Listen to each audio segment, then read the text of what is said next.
Star Trek the original series hit our screens nearly 6 decades ago, yet some of its most unforgettable guest stars are still boldly going strong.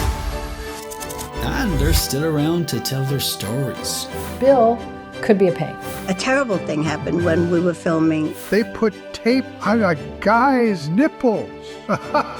These are 10 Star Trek guest stars from the original series who are still with us in 2025.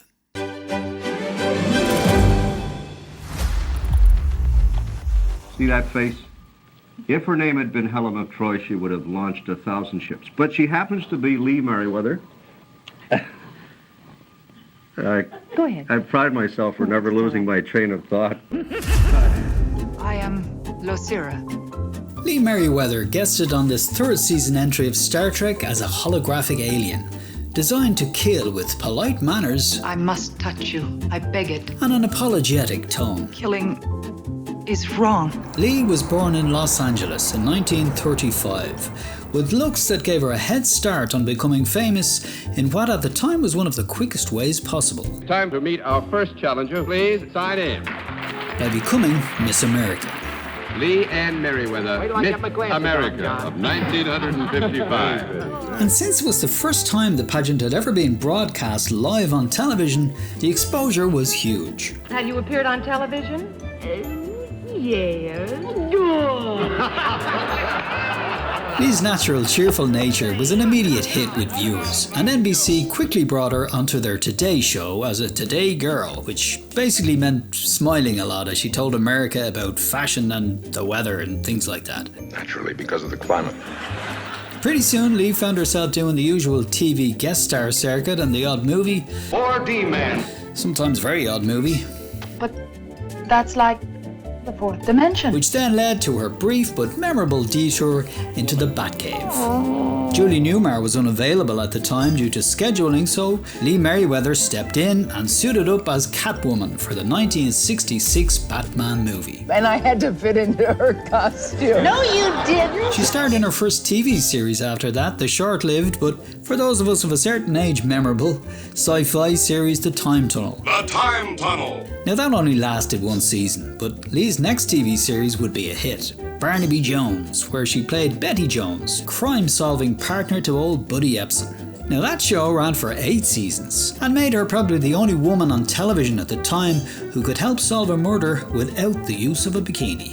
So I am for you, James D. Kirk. I am for James T. Kirk. They were wonderful. All of them were just terrific. Now 90 years old, LA is still home for Lee Meriwether. Can we just take a moment and appreciate how great Clint Howard is? Please. Never seen such nervous chickens. 66-year-old Clint Howard is the youngest of our Star Trek survivors, guesting on the series when he was just 7 years old, as Baylock, the Wizard of Oz-like alien who hid behind a fearsome mask. You would never have been frightened by me. He's been an actor before he could spell the word, showing up in episodes of The Andy Griffith Show at age 2, alongside his older brother, Ron Howard. But while Ron went on to pal around with Fonzie and win Oscars, Hollywood loves heroes. Clint became something more elusive, a professional weirdo. From my chair here, this is the last option. Howard has one of the longest and strangest resumes in Hollywood, I am not what you would call a handsome man. appearing in over 250 movies and TV shows. The good Lord chose not to bless me with charm He's earned every oddball credit he has. or a fully functional brain. He's never been cast as the lead or the heartthrob, unless you want to count the Ice Cream Man. But if you needed someone to play a twitchy technician, or a creepy alien, or a guy who probably talks to his lunch, Boy, I didn't know you cops had such a hearty sense of humor. Clint was your man. And it wasn't just all weird horror flicks. Here are some very well-known movies you may have seen him in: Splash, Cocoon, Tango and Cash, Backdraft, The Rocketeer, Far and Away, Apollo 13, That Thing You Do, Austin Powers 1, 2 and 3, Cinderella Man, Frost Nixon, Night at the Museum, Solo, A Star Wars Story. And it's the same with television. Because Clint's career spans right back to the 60s, the guy's been in pretty much everything at this stage. On Star Trek alone, he's been a homeless man on Deep Space Nine, a Ferengi pirate on Enterprise, a creepy Orion on Star Trek Discovery, and a chief medical officer on Strange New Worlds. Being on the set of Star Trek, that was cool. A great thing about the set is it was built to my size, and everybody else had to hunch down, which I thought was pretty cool. The puppet was written on the page, but until you saw the puppet, you didn't quite understand exactly what that puppet was going to represent, and that puppet was right there on the stage. I mean, they literally just turned the camera around and shot the puppet. 4 minutes. This is Clint Howard today, still a working actor. Unlike some of our previous survivors, number 8 on our Star Trek guest list was never the siren or the ingenue. I'm Dr. Jones. I was ordered to report here for landing party duty. Born in Brooklyn, New York in 1938, Diana Muldaur was raised on the Massachusetts island of Martha's Vineyard, better known to most of us as Amity Island in the movie Jaws. Amity, as you know, means friendship. She is the only surviving guest star to have appeared twice in the original series, as Dr. Anne Mulhall in Season 2 and as Dr. Miranda Jones in Season 3. Arriving in Hollywood from the New York stage, having studied under renowned acting coach Stella Adler, Hey, Stella!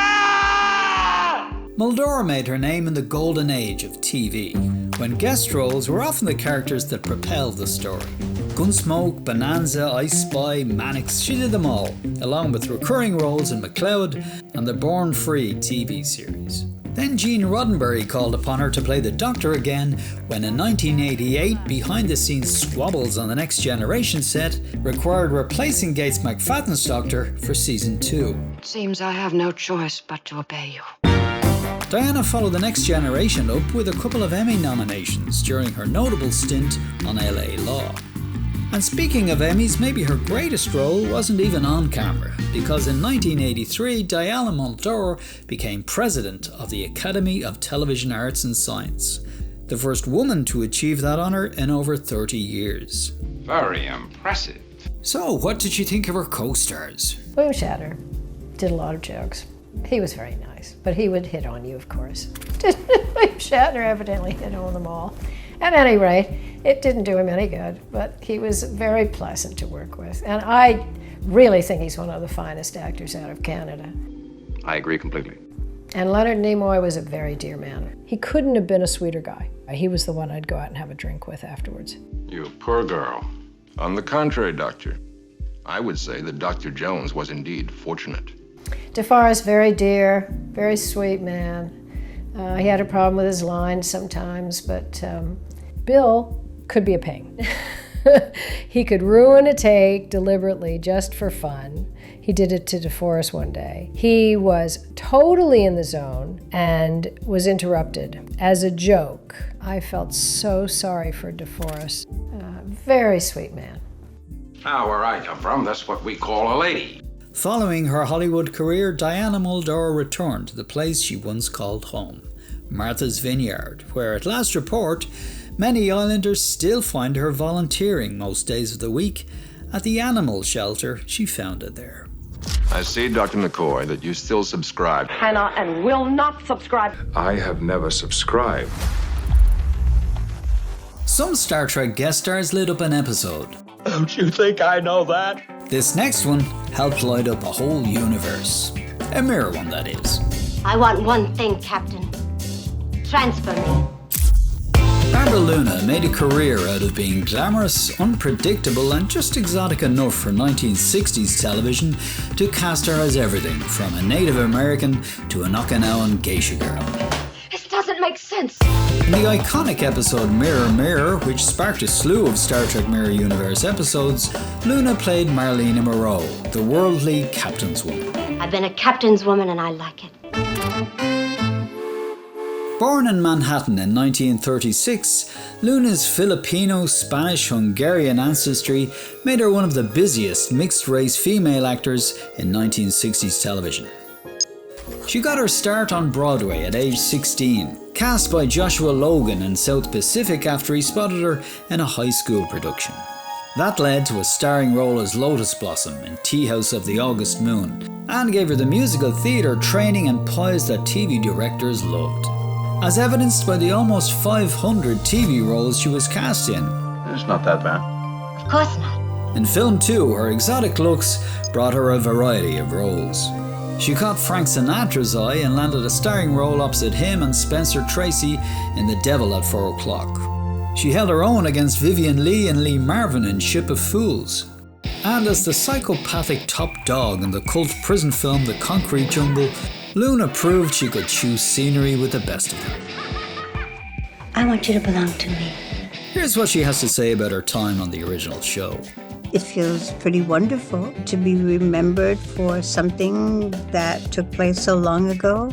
I mean, for being in just one episode, I've had action figures. I think that's history making. A terrible thing happened when we were filming Mirror, Mirror. About the 4th day into shooting, I woke up with The strep throat. And of course, the scene we had left with Captain Kirk was the kissing scene. the big smooch. The doctor said, If she looks at anybody, you're all gonna get sick. She's so infected. you'll have nothing, you'll have nobody.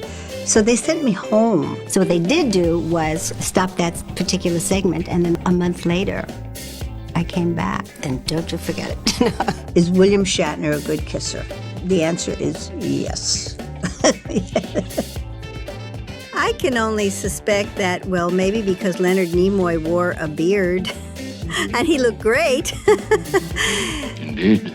Over the years, Barbara Luna has become close friends with some of the Star Trek guest stars she's met along the way, including Apollo himself, Michael Forrest. Speaking of which, Here I am, the Greek god Apollo in the classic episode Who Mourns for Adonais. when a Star Trek script called for a lead actor that was impossibly handsome and imposing, the search inevitably led to her final guest star. I am Apollo. Born in North Dakota in 1929, Michael Forrest was raised in Seattle, Washington, and earned a degree in English and drama from San Jose State before heading to Hollywood. He guest starred as the god Apollo in the 1967 episode Who Mourns for Adonais, one of the most memorable and expensive episodes of the second season.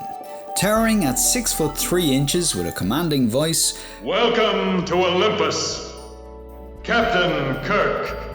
Forrest trained at the Pasadena Playhouse, which became famous for launching stars like Gene Hackman and Dustin Hoffman. He got his first break from B-movie director Roger Corman, who cast him in a string of movies like Atlas and Beast from Haunted Cave, typically playing sword-wielding warriors, mythic gods, or intergalactic villains. We are monsters, Daddy-O. We came from outer space. By the mid-60s, Michael Forrest was appearing in a bunch of the usual suspects, from The Outer Limits to The Twilight Zone, The Virginian to Mission Impossible. Nice going. In 1965, Forrest also got to co-star alongside Leonard Nimoy in an indie movie called Death Watch. He recalls Nimoy coming back from a break in filming one day. Leonard came back and said, "My God, I've tested for a sci-fi show." Mr. Spock here. He said, "Oh my God, you can't believe it. They had me in these funny rubber ears. I look like Pan. Radiation entering the lethal. If this series goes, I'll eat your hat." Radiation at the tolerance. In later life, Michael Forrest's career became largely that of a jobbing voice actor, What kind of jobs? supplying English dubs of anime, video games, and the occasional movie. And in 2014, he became one of the few Star Trek actors to return to the same role he'd played decades earlier, when Star Trek Continues gave him a chance to close a loop almost 50 years in the making. For that I am grateful. The episode Pilgrim of Eternity saw Forrest return to the role he made famous, this time alongside his real-life wife since 1960, Diana Hale. The actor has a sense of humor about his time on the original series. They had to put tape on my nipples for that episode. Can you imagine? They put tape on a guy's nipples. And he's happy to heap both praise and some good-natured scorn on his castmates. Leslie was a delightful person to work with. Never any difficulties. We just discussed what we were going to do, and we would do it. No problems. William was a bit of a problem, however. Mortal, you have earned this! You never saw me standing with him. We were always in different shots. We would be talking to one another, but we wouldn't be on camera at the same time because I was so much taller. I'm sure that's what he stipulated. Michael Forrest continued working well into his 80s, and like the rest of his fellow Star Trek guest stars no doubt, as well as the rest of us, he's known both good times and tougher times in both his life and career. But he probably speaks for many of them, as well as ourselves, when he looks back fondly on the old times. I've enjoyed it. I really have. I've enjoyed it. All of the actors, the regulars in it, Bill, it all just came together. It's a wonderful experience to kind of recall these people because, you know, they were part of your life. It was important. It's been thoroughly enjoyable for me.